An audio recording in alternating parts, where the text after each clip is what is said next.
Today in the EU, Commissioner-designate hearings, what to expect in the next phase. The Commissioners-designates have responded to questions posed by the European Parliament in writing, kick-starting the first phase of their hearings in early November. For most members of the European Parliament, there seems to be a collective sense that this composition represents the best possible outcome given the competing political forces involved. As a result, most political groups appear content in pushing the selection process forward, avoiding excessive scrutiny, which could potentially unravel the entire arrangement. While things seem stable during this initial phase, there may be still commissioners-designate who fail to make it through the final round. Who might be excluded, and what impact could this have on the appointment for the next College of Commissioners? Hello and welcome. I am Evi Kiorri, and this is Today in the EU. To break this down, I'm joined by our politics reporter, Magnus Lund Nielsen, who has the inside information from Strasbourg. Hi, Magnus. Hi, Evi. So we're back talking about the grilling of the commissioners-designate. Last time we spoke, it was when the Jury Committee was kickstarting the questioning process of the commissioners-designate. We now have new developments on the grilling process, let's say. What's the latest on this? There's happening a lot these days. Since the last time we spoke, the Legal Affairs Committee has concluded their scrutiny of commissioners-designate. It was, let's say, a fairly less dramatic endeavor than last time around. Because last time around, back in 2019, 2 commissioners-designate fell at this very first hurdle. None fell this time around. And it could maybe speak to the fact that this whole commission makeout that Ursula von der Leyen has carved out seems to strike a very fine, delicate balance that most political forces in the European Parliament can see themselves in. I think everyone recognizes that this is probably as good as it's going to get for the most part. And so there seemed to be a sense of rushing this through, also because if you started to asking too many questions to commissioners-designate in the Legal Affairs Committee, you might have found stuff out that would then, well, you need to ask more questions, and then eventually you might actually even have to reject someone. And very few seem to be interested in that. Leftist forces in the parliament, of course, was in disarray about this and was very upset. But, well, little could they do since the sort of the big centrist forces decided to just move on with it. So then the sentiment that I'm understanding from what you're saying is that because the clock is ticking, we're not digging as deep as we would expect to be digging. Correct me if I'm wrong. I don't necessarily think it has a whole lot to do with the time is ticking. It's a big conversation in Brussels and in Strasbourg, where I am right now, that, well, aren't we awfully delayed? Frankly, historically speaking, we aren't. If everything goes according to plan as of now, it's going to be the 1st of December, which is, I actually believe, is the same timing as 5 years ago, right? So we're not that terribly late. And should it be a month later? Well, we'll probably also find that out, right? I think it comes down to, as I said, that there seems to be a very delicate balance struck with this specific makeout of the new commission, so as no one seems to be daring to draw first blood. Because say that something happens, and actually you will pull the rug away from one of the commissioners-designate, well, you risk the whole house of cards coming down. Because, well, say conservative commissioners nominee gets rejected, well, obviously the Conservative, the EPP, maybe wants to retaliate somehow, and then there's some socialist, and then the whole thing risks coming down, and then we actually need to revamp the whole thing. And also because the second you reject someone, you throw it back to that member state to find a new commissioner. And that, we have seen, can also take quite some time. So there seems to be, also talking to people off the record here in Strasbourg, a sense of people just wanting this to maybe just go on. And then they might say a lot of stuff, and, oh, Fito is a terrible guy and has awful policies, and Riviera is a hard-boiled socialist or whatever. But when it actually comes down to voting on them, they might just find it out. On Tuesday evening, we got some of the answers from the commissioners-designate to questions imposed by the European Parliament. What is worth mentioning regarding those answers? There's a lot to unpack there. First of all, the timing. They posted these written question and answers, which are on average like 15 pages of reading per commissioners-designate, and there are 26. They posted them 11:30 last night. So most of us were in our beds when they posted them. So we've done our best to sort of comb our way through them. There's a lot of different things in these answers that are worth mentioning. It's interesting to see how, for instance, the French Commissioners-designate Séjourné is coming down, supporting this idea of a sort of a competitive fund. I think our good colleague Jacob wrote about a one competitiveness fund to rule them all, where you'd lump a lot of other like funding initiatives into one. So you take is it called Europe for Health, or Health for Europe, and different other sort of European competitiveness funds of money, and put them all into one big lump of money. It's also been interesting to see how Ribera, the Spanish socialist commissioner-designate, has come down quite supportive of state aid, which her predecessor, the current competition commissioner, Margrethe Vestager, has been quite critical of. And it's also something that in order to try and ramp up European competitiveness, we probably also need more investment. And then the big question is, like, where should that investment come from? Should it be common European funded? Should there become European debt? Or should the member states themselves maybe be able to pay for it themselves? And obviously, the bigger member states think this is a jolly good idea because, they may maybe have the money to help, say, should France decide to lend Airbus a helping hand, they could do so.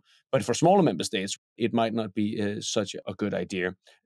So there's different things we can see in these answers that are really telling of how EU policymaking, what it's going to look like for the next 5 years. And whose answers will be the most scrutinized in Parliament, or whose answers are the most looked out for? I think I probably mentioned a few of them already, Séjourné and Ribera. It's also interesting to maybe look at a guy like Magnus Brunner, the Austrian commissioner-designate, who's looking to take on the helm as a migration commissioner.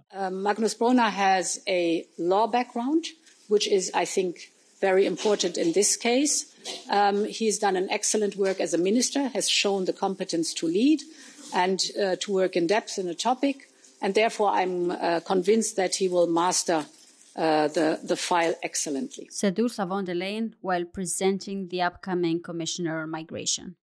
It has been a very divisive, controversial, but also a topic in the Brussels bubble that within the last couple of months really have moved a lot. A lot of member states came down supporting Poland when they, a few weeks ago, announced plans to actually just close down the border and the access to asylum, which is by all standards quite controversial, right? And so it was, everyone had eagerly been awaiting on what side Brunner would come down on, and from what we're reading, he seems to at least sympathize. He doesn't mention specifically the Polish case, I understand it, but he does sympathize with this whole struggle that Poland and Finland are facing with the instrumentalization of migrants on their border, where you essentially have the Belarusian government, the Russian government busing in migrants to the Finnish or the Polish border and then pushing them across their side of the border fence and then leaving them in no man's land to try and get to the border to Poland. We know that the process on the Commissioners-designate hearings will kick off on the 4th of November, and it will continue until the 12th of November. But what exactly is the process, and what can the Commissioners-designate expect from this? The hearings run throughout 6 days, 5 days in the first week, and then 1 day in the second. So you have all the junior commissioners coming up first, which is handy for center-right forces in the European Parliament, because that means a big chunk of their commissioners are coming up first, because a lot of the junior commissioners are from the center-right. And you want typically your commissioner to be first in line because, once they're cleared, they're in the safe, right? Should maybe a few conservative of these junior commissioners get rejected by, say, socialist or green or renew members of the European Parliament, then center-right EPP conservative forces might just then decide to retaliate and then pull the rug away from under, socialist Ribera that we just talked about, for instance. So there's quite an interesting dynamic unfolding across the week. It's going to be interesting to see if everyone just going to go through, because if one falls, there's something to suggest maybe others could fall as well. So for now, it looks like things are pretty solid, unless political groups decide to engage in power plays during the hearings. Do you see things falling off? And what are members of the European Parliament telling you about this? Because we already talked last time that you were here about how some commissioners-designate will be having to go through a more difficult hearing process. What's the general sentiment right now? It's a really difficult question to answer, also because when you're asking a journalist to predict, there's also always a pretty decent chance that I'm going to sound and look like a fool in a few weeks' time from now. But I think what might happen is we might see if one or two commissioners actually fall. Mm-hmm. Maybe not two, but I think it's possible to see one commissioner fall without the whole House of Cards coming down. And one contestant in the running for that title would maybe be Hadja Labib, the Belgian commissioner-designate, a liberal.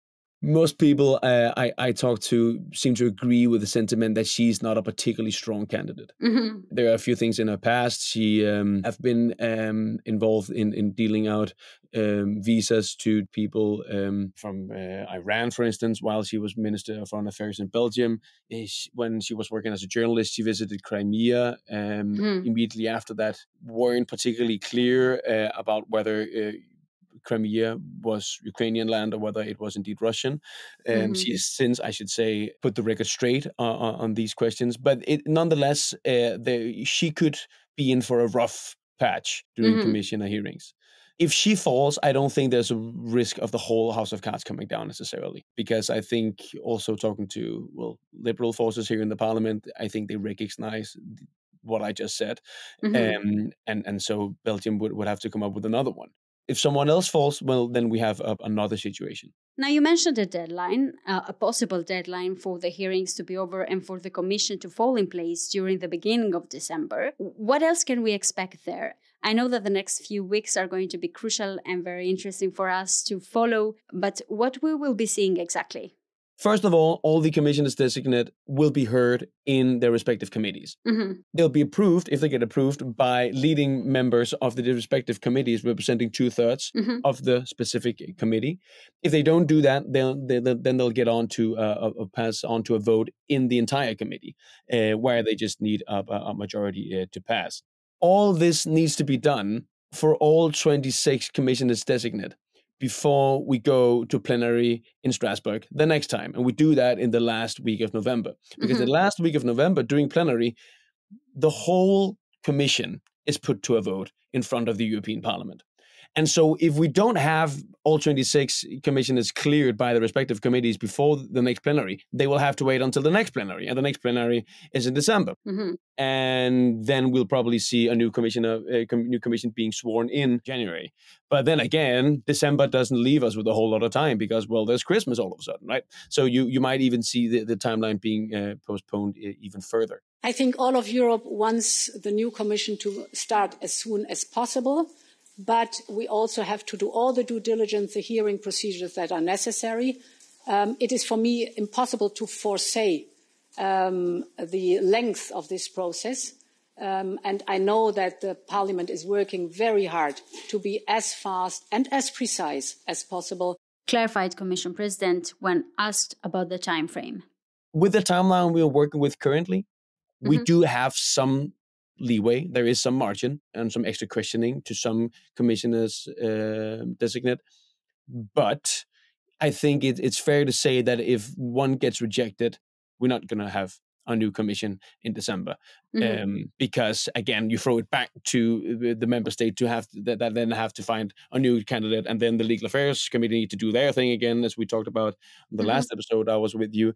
And so you restart the whole process. And even though it might only just be for one candidate, it still takes quite a lot of time. Thank you very much, Magnus. Thank you. I am Evi Kiorri, and this was Today in the EU podcast. Visit Euractiv to stay on top of the latest news. If you haven't subscribed yet, you can find us on all streaming platforms. You can get in touch with us by leaving a comment or review on Spotify and Apple Podcasts. Your reviews help us a lot to spread the word about our work, but also understand what topics you like listening to. This episode was produced by Miriam Sainz Tejada, Charles Cohen, and me. Thank you for tuning in, and until tomorrow morning.